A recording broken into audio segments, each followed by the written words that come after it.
కోల్కతా శివారుల్లో ఒక పెంకుటిల్లు చుట్టూ జనం కిక్కిరిసిపోయినారు. జాతీయ అంతర్జాతీయ ఛానళ్లు, డిఎస్ఎన్జీలు అంటారు, లైవ్ వ్యాన్లు, అవి పెట్టుకొని ఎదురు చూస్తూ ఉన్నాయి. నాకు అక్కడి నుంచి ఒక ఫోన్ కాల్ వచ్చి, అన్న లైవ్ క్యారియర్ ఇవ్వండి, నేను వచ్చేస్తా బులెటిన్లో ఫస్ట్ అని అడిగాడు రిపోర్టర్. సరే ఇంటి ముందు నుంచి మాట్లాడతారు కదా అనుకొని నేను లైవ్ ఇస్తే ఎన్నికల్లో చరిత్రాత్మక విజయం సాధించి తొలిసారి ముఖ్యమంత్రి కాబోతున్న లీడర్ని పెట్టుకుని రిపోర్టర్ లైవ్లో ఉన్నాడు. ఆ లీడర్ అందరికీ నమస్కారం అని తెలుగులో విష్ చేయడం చూసి నేను ఆశ్చర్యపోయాను. ఎస్, అది 2011 సంవత్సరం ఆ విజయం సాధించిన లీడర్ మమతా బెనర్జీ. అది కోల్కతా నుంచి ఒక తెలుగు ఛానల్లో వచ్చిన లైవ్. కమ్యూనిస్టు కంచుకోటను బద్దలు కొట్టి జాతీయ కాదు అంతర్జాతీయ స్థాయి సంచలనాన్ని సృష్టించినా కూడా ఒక నాన్ బెంగాలీ ఛానల్కి, పోనీ హిందీ కూడా కాదు, ఢిల్లీలో వాళ్ళు చూస్తారనుకోవటానికి, తెలుగు ఛానల్తో ఆమె మాట్లాడడానికి సిద్ధపడమే కాదు, తెలుగు ప్రజల్ని ఎలా విష్ చేయాలి అని అప్పటికప్పుడు నిమిషాల్లో తెలుగు పదం నేర్చుకొని ధన్యవాదాలు అని చెప్పడం నాకు నిజంగా సర్ప్రైజింగ్ అనిపించింది. ఆమె అంత down to earth leader. Cut చేస్తే వరుసగా 3వ సారి మమతా బెనర్జీ గెలిచారు. నేను దగ్గర నుంచి చూసిన ఒక లీడర్కి ఆమె ఫోన్లు చేస్తూ ఉన్నారు ప్రమాణ స్వీకారానికి రావాల్సిందిగా ఆహ్వానించడానికి. అది 2021. అప్పటికే బీజేపీ మీద యుద్ధం చేస్తానని ఎగిరి దూకి కాళ్ళు కీళ్ళు సడిలితే కట్లు కట్టుకుంటున్న పరిస్థితి అవతల పక్క. ఆ ఫోన్ అటెండ్ చేసే ధైర్యం లేదు. ఒకసారి వచ్చింది కాలు, 2 సార్లు 3 సార్లు వచ్చింది. విషయం అర్థమయ్యి ఇంతే నా పోరాటం అని ఆమె నేరుగా అనడం కొద్ది మంది కోటరీకి మాత్రమే తెలుసు. ఎమ్మెల్యేలు మంత్రులు కూడా తెలియదు. కావాలంటే వెరిఫై చేసుకోండి. This is fact. ఈ ఎగ్జాంపుల్ ఎందుకు చెప్పానో తెలుసా? బీజేపీతో పోరాటం అంటేనే మహామహులం అని నిరంతరం 100 సార్లైనా చెప్పుకోకుండా నిద్రపోని వాళ్ళు కూడా గజలాడుతున్న టైంలో మమతా బెనర్జీ బీజేపీ మంది మార్బలాన్నే కాదు, మోడీ అమిత్ షాల్ని నేరుగా కళ్ళల్లోకి చూస్తూ ఢీ కొడతా ఉన్నారు, ఎదుర్కొంటా ఉన్నారు. 2 సార్లు నేరుగా ఓడించారు. హ్యాట్రిక్ రికార్డుతో ఇప్పుడు 4వ సారి యుద్ధానికి సిద్ధమవుతున్నారు. అందుకోసమే ఇది బెంగాల్కి మాత్రమే కాదు, దేశం మొత్తానికి క్యూరియాసిటీ, ఆసక్తి, ఉత్సుకత కలిగిస్తున్న పరిణామం. అంతకు మించి మహాసంగ్రామం. మన ప్లాట్ఫామ్ కీటాక్స్లో కూడా చాలామంది నేను బంగ్లాదేశ్ గురించి ఒక చిన్న వీడియో చేస్తే కామెంట్లు పెట్టారు, చూశారు కదా. ఎస్, ఇలాంటి కామెంట్లు చూసిన తర్వాత అసలు బెంగాల్లో ఏం జరుగుతోంది, 4వ సారి మమతా బెనర్జీ గెలవగలరా, ఒకవేళ గెలిస్తే గనక బెంగాల్ కాదు దేశ రాజకీయ ముఖచిత్రం ఎలా మారిపోతుంది అని చెప్పటం అనేది ఒకసారి అందాజుగా చూద్దాం, విత్ టెక్నికాలిటీస్ అండ్ ప్రాక్టికాలిటీస్. అదే బీజేపీ బెంగాల్లో గెలిస్తే గనక దేశ రాజకీయం వచ్చే 10 ఏళ్లకి సరిపడా మలుపు తిరిగేస్తుంది కూడా. అది ఎలాగో కూడా చెక్ చేద్దాం. అసలు బెంగాల్లో ఏం జరుగుతుందో అటు ఇటు టిల్ట్ లేకుండా ముక్కుసూటిగా ఒకసారి లుక్ చేద్దామా.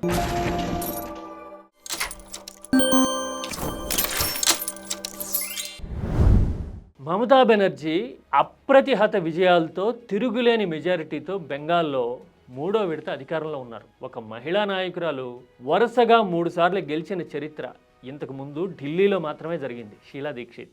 అప్పుడంటే కాంగ్రెస్ రైజ్లో ఉంది, జాతీయ పార్టీ, షీలా గెలిచారు. అదర్ దెన్ షీలా ఎవరో ఇలా వరుసగా గెలిచి రికార్డు సృష్టించిన వాళ్ళు లేరు. మమతా బెనర్జీకి మాత్రమే సాధ్యమైంది. పైగా షీలా దీక్షిత్ కంటే అప్పట్లో ఇమేజ్ ఉండబట్టి కేక్ వాక్ అయి ఉండొచ్చు. కానీ మమతా బెనర్జీ అలా కాదు. బీజేపీ ఎత్తుగడల్ని, మంది మార్బలాన్ని, విచారణల్ని, ఆధిపత్య రాజకీయాన్ని అన్నిటినీ ఢీకొట్టి గెలుస్తూ నిలుస్తూ వస్తున్నారు కదా. ఇదే వరుసలో 4వ సారి గెలిస్తే గనక చరిత్రలో, దేశ చరిత్రలోనే ఇది అపూర్వమైన మైలురాయి అయిపోయే అవకాశం ఉంది. ఒకవేళ ఓడిపోతే గనక మమతా బెనర్జీ రాజకీయంలో ఎంత వెనకబడతారో కొలవడం అంత సులభం కాదు. ఎందుకంటే బెంగాల్లో ప్రజా తీర్పు అనేది ఒక ఎన్నికకి సరిపడా కాదు. ఒక్కసారి ఓడితే మళ్ళీ కోలుకుంటున్న చరిత్ర లేదు కదా. కమ్యూనిస్టులను ఆల్రెడీ చూసాం, ఓడటం అంటే తుడిచిపెట్టుకుపోవడం అని అర్థమైంది మనకి. ఇప్పుడు మమత ఓడితే గనక తృణమూలను కూడా బీజేపీ అదే చేసి తీరుతుంది. అందుకోసమే ఇది not just a electoral battle, this is do or die fight. ఇంతకీ గెలవగలుగుతారా మమతా బెనర్జీ బీజేపీని తట్టుకొని అంటే ఒక ఎగ్జాంపుల్ ద్వారా చెప్తా. మీరు ఇప్పుడు చూస్తున్నారు కదా, ఇది బ్యూటిఫుల్ హుగ్లీ బ్రిడ్జ్ మనం చూస్తూ ఉంటాం కదా. ఇలాంటి బ్రిడ్జే బెంగాల్ రాజకీయం మీద కూడా ఒకటి ఉంది. ఆ బ్రిడ్జ్ పేరు బీజేపీ. ఆ బ్రిడ్జి కత్తులతో కట్టారు. ఆ బ్రిడ్జి మీద ఇప్పుడు మమతా బెనర్జీ నడుస్తూ ఉన్నారు. కాళ్ళు తెగుతున్నాయి, బ్లడ్ బాత్లా కనపడుతుంది పరిస్థితి. అయినా సరే ఆమె వెనక్కి తగ్గనంటున్నారు. బీజేపీ అన్ని వైపుల నుంచి, ఈడీ లాంటి దర్యాప్తు సంస్థల వైపు నుంచి, ఇంకో పక్కన చొరబాటుదారులను ప్రోత్సహిస్తారు మమత. टीएमसी घुसपैठियों को बसाने उन्हें वोटर बनाने का అనే కవ్వింపు దూకుడు ప్రకటనల నుంచి ఇంకో పక్కన ఆమె మమతా బెనర్జీ కాదు మమతా ఖాన్ అంటూ పోలరైజ్ చేసే రాజకీయాల నుంచి అన్ని వైపుల నుంచి కమ్ముకుంటూ వచ్చేసింది. మీడియా కూడా మొత్తం బీజేపీ వైపే ఉండేసరికి ఇప్పుడు చాలా ఉత్కంఠభరితమైన పరిస్థితి. మరి ఇంత ఒత్తిడి ఉంది కదా అని నేను మొదట్లో చెప్పిన నాయకుల్లాగా మమత ఏమి వెనక్కి తగ్గే రకం కాదు, ఫోన్లకు దూరంగా ఉండే టైపు అంతకంటే కాదు. ఢీ కొట్టడం, తేల్చుకోవటం, తరిమి కొడతాం అని నిలబడ్డం కనపడతా ఉంది. అందుకోసమే ఇప్పుడు బంగ్లాదేశ్లో జరుగుతున్న అల్లర్ల వెనుక భారత రాజకీయ కారణాలు ఉన్నాయి అని ఓపెన్గా మాట్లాడే పరిస్థితి ఈ దేశంలో వచ్చింది. నేను ఇందాక మీకు ఒక కామెంట్ చూసా కదా, తెలుగు గడ్డ మీద కూడా అలాంటి చర్చ జరుగుతూ ఉంది. సరిహద్దు రాజకీయాలు, భూభౌగోళిక ఈక్వేషన్స్ సంగతి ఎలా ఉన్నా కానీ బంగ్లాదేశ్లో అల్లర్లు, బెంగాల్లో పోలింగ్ పూర్తయ్యే వరకు సద్దుమణగవు అని మాట్లాడే సిచ్యువేషన్ వచ్చిందంటే ఒక రాష్ట్ర అసెంబ్లీ ఎన్నికలు అంతర్జాతీయంగా కూడా ఎంత కరెంటు పుట్టిస్తున్నాయి అనేది అర్థమవుతుంది కదా. మరి దర్యాప్తు సంస్థల నుంచి, ఎదురుదాడుల నుంచి, ఆరోపణల నుంచి, మీడియా డేగ కళ్ళ నుంచి మమతా బెనర్జీ తట్టుకొని సర్వైవ్ కాగలరా అంటే మనం రీసెంట్ డేటాని ఒకసారి చూడాలి. 2021 ఎన్నికల్లో ఏం జరిగిందో మీరు లెక్క చూస్తున్నారు కదా స్క్రీన్ మీద. ఇవి 2021 ఎన్నికల ఫలితాలు. ఓట్ల శాతం దాదాపు 10% డిఫరెన్స్ ఉంది బీజేపీకి, తృణమూల్ కాంగ్రెస్కి. తిరుగులేని ఆధిక్యం ఉన్నట్టుగా కనపడుతుంది తృణమూల్కి. కానీ ఆ ఎన్నికలో మమతా బెనర్జీ ఓడిపోయారు ఎమ్మెల్యేగా. పైగా బీజేపీ రైస్ చూడండి, ఫ్రమ్ నోవేర్ ఎంత పెరిగిందో చూస్తే గనక అధికారంలోకి రావడం పెద్ద కష్టం కాదేమో బీజేపీకి అని అనిపించక మానదు. పైగా ఈ 2021 ఫలితాలు వచ్చిన 3 ఏళ్ళకి అంటే 24 జనరల్ ఎలక్షన్స్లో చూడండి ఏం జరిగిందో. ఎస్, మీరు ఇప్పుడు చూస్తున్నారు కదా, అంతకు ముందున్న సీట్లలో 6 లోక్సభ స్థానాలని బీజేపీ కోల్పోయింది, తృణమూల్ కాంగ్రెస్ పుంజుకుంది. కానీ ఇక్కడ ఇంట్రెస్టింగ్ ఎలిమెంట్ ఏంటి, 2021తో పోలిస్తే బీజేపీ ఓట్ షేర్ ఏం తగ్గలా, పైగా 1% పెరిగింది. మమతా బెనర్జీ ఓట్ షేర్ మాత్రం 2% తగ్గింది లోక్సభ స్థానాలు పెరిగినా కానీ. అంటే ఎంత నెక్ టు నెక్ బ్యాటిల్ ఉందో అర్థం చేసుకోండి. అఫ్ కోర్స్ 2024లో కాంగ్రెస్ సపరేట్గా పోటీ చేయడం, ఒక 4-5% ఓట్లు చీల్చడం లాంటి కారణాలు చాలా ఉన్నాయి దాని వెనుక, అది వేరే విషయం. అంటే ఇక్కడ పరిస్థితి ఏంటి అంటే పార్లమెంట్ ఎన్నికల్లో బీజేపీ కాస్త రవ్వంత వెనకబడినట్టు కనపడుతున్నా కానీ రూల్డ్ అవుట్ చేసే పరిస్థితి లేదు. అనూహ్యంగా పుంజుకోవటానికి, ఊహించని ఫలితాలు రాబట్టడానికి బీజేపీ ఎలాంటి గేమ్ ప్లాన్ రెడీ చేస్తుంది అని బెంగాల్ పక్కనున్న బీహార్లో కొద్ది వారాల కిందటే మనం చూస్తున్నాం కదా.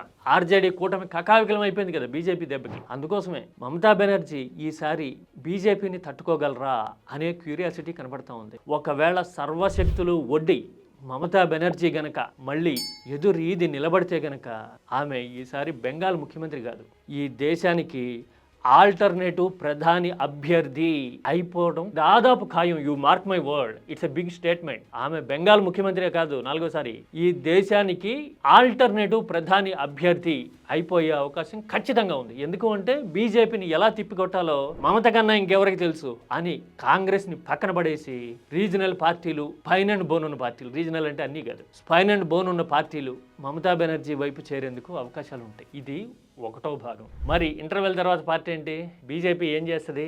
బీజేపీ బెంగాల్ ఎన్నికలకి ఎంత ప్రయారిటీ ఇస్తుందో తెలియడానికి బీహార్ ఎన్నికల్లో విజయం తర్వాత మోడీ చేసిన అనౌన్స్మెంట్ ని ఒక్కసారి చూద్దాం. గంగాజీ యహా బిహార్ సే బహతే హుయే హీ బంగాల్ తక్ పహుంచీ హై. చూశారు కదా, బీహార్ నుంచి బెంగాల్ కి పారుతోంది గంగా. అలాగే ఆ గెలుపు కూడా బీహార్ నుంచి బెంగాల్ కి ప్రవహిస్తుంది అనడం చూసారా? ఎంత టాక్టికల్ గా, ఎమోషనల్ గా, కవితాత్మకంగా చెప్పడానికి ట్రై చేశారు మోడీ. అంటే నిరంతరం బెంగాల్ మీద ఒక కన్నేసి ఉంచాము అని చెప్పడానికి ఎంతకంటే పెద్ద రుజువేముంటుంది? పైగా సరిహద్దులు కంచెలు కత్తిరించి మరీ బంగ్లాదేశ్ నుంచి ముస్లింలను తీసుకొచ్చి ఓటర్లుగా చేసి తృణమూల్ కాంగ్రెస్ మళ్ళీ గెలవాలనుకుంటోంది అనే ప్రచారం ఒక చెంపన. ఇంకో పక్క బంగ్లాదేశ్లో హిందువుల్ని ఊచకోతకు వస్తుంటే మమతా బెనర్జీ మాత్రం వాళ్ళని కాపాడుతున్నారు ఓట్ల కోసం అనే ప్రచారం కాకరేపుతా ఉంది. మరి బెంగాల్ నమ్మిందా లేదా ఆ ప్రచారాన్ని అనే దాన్ని బట్టి ఎన్నికల ఫలితం డిసైడ్ అవుతుంది. ఒకవేళ నమ్మిందనుకోండి బెంగాల్, బీజేపీ గెలుపు ఖాయం, ఎవరు ఆపలేరు. ఒకవేళ బెంగాల్లో గెలిచిందంటే అటువైపే ఉండే యూపీలో నెక్స్ట్ ఇయర్ గెలవడం ఇక కేక్వాకే. మళ్ళీ 2029లో బీజేపీకి ఎదురులేదు అనే మానసిక ముద్ర ఈ దేశం మీద పడిపోతుంది. బెంగాల్ అనేది పైగా ముందు నుంచి ఒక ప్రత్యేకత ఉన్న ప్రాంతం కదా. రవీంద్రనాథ్ ఠాగూర్ టైం నుంచి మనకి చెప్తుంటారు కదా, బెంగాల్ ఇవాళ ఏం ఆలోచిస్తుందో ఈ దేశం అదే రేపు తెలుసుకుంటుంది అంటారు కదా. అంటే ఈ దేశం కంటే ముందు చూపున్న, ముందుకెళ్ళి ఆలోచించే పేరున్న ప్రాంతం కదా బెంగాల్. అందుకోసమే అక్కడ అసెంబ్లీ ఎన్నికల ఫలితం కూడా రాబోయే ఎన్నికల ఫలితాల మీద తీవ్రమైన ప్రభావం చూపించడం ఖాయం. మరి ఇంతకీ మమతా బెనర్జీ బీజేపీని తట్టుకొని ఢీకొట్టి నిలబడగలుగుతారా, లేదంటే మోడీ నాయకత్వంలో మూడో అటెంప్ట్లో, ఏది 2016, 21 తర్వాత మూడో అటెంప్ట్లో మమతా బెనర్జీని ఓడించగలుగుతారా? ఏం జరుగుతుంది?